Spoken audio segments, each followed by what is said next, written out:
Assalamualaikum and good day or good evening everyone.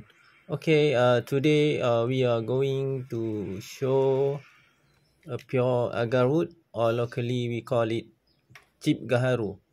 Okay, and in Middle East is known as Oud Malizi. Okay, this is Oud Malizi. It's a pure agarwood from Malaysia. Okay, harvested from the Aculearia malacensis tree. This chip holds natural resin formed only when the tree is wounded. What follows is one of the world's rarest scents. When gently burnt on charcoal, its fragrance releases floral, resinous, deep. This is the signature of true Malaysian oud.